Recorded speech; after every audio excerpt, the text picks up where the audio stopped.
আসসালামু আলাইকুম রাহমাতুল্লাহ। বিসমিল্লাহি ওয়া সাল্লাতু ওয়াসসালামু ইয়া রাসূলুল্লাহ। আলহামদুলিল্লাহ। রমাদানুল কারীম একেবারে শেষের পথে। আর অল্প কিছু সময়ের মধ্যেই আমাদের কাছ থেকে বিদায় নেবে। তো আমরা কি পেরেছি আমাদের জীবনের গুনাহগুলোকে ক্ষমা করাতে? আমরা কি পেরেছি আল্লাহ সুবহানাহু ওয়া তাআলার কাছে জান্নাতুল ফেরদাউস চেয়ে নিতে? তো রাসূল সাল্লাল্লাহু আলাইহি ওয়াসাল্লামের কাছে এমন একজন ব্যক্তি এসে একটা বদদোয়া করলেন, যেটা ছিল এরকম যে, কোনো ব্যক্তি যদি রমাদানুল কারীম পেল অথচ তার গুনাহগুলোকে ক্ষমা করাতে পারল না, তার জন্য ধ্বংস। তো এই দোয়ার মধ্যে আহ, এমন একজন ব্যক্তি এই দোয়ার সাথে আমিন বললেন, যার কোনো গুনাহ নেই। স্বয়ং রাসূল সাল্লাল্লাহু আলাইহি ওয়াসাল্লাম বললেন আমিন।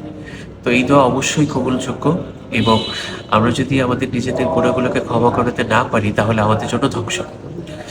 তো সূর্যাস্তের মধ্য দিয়ে রমাদানুল কারীম বিদায় নেবে।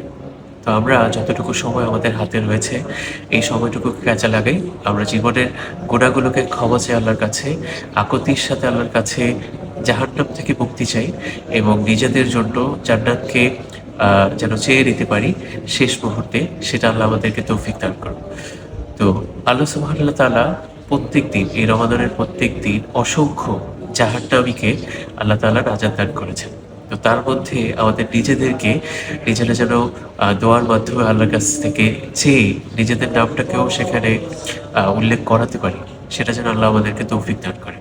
তাই শেষ সময়ে আপনাদের কাছে এটাই বলতে চাই যে, আসুন আমরা নিজেরা নিজেদের গুনাহগুলোর জন্য ক্ষমা চাই, এবং নিজেদের জন্য জান্নাতুল ফেরদাউস চাই, নিজেদের পিতামাতার জন্য জান্নাতুল ফেরদাউস চেয়ে নিই। আসসালামু আলাইকুম।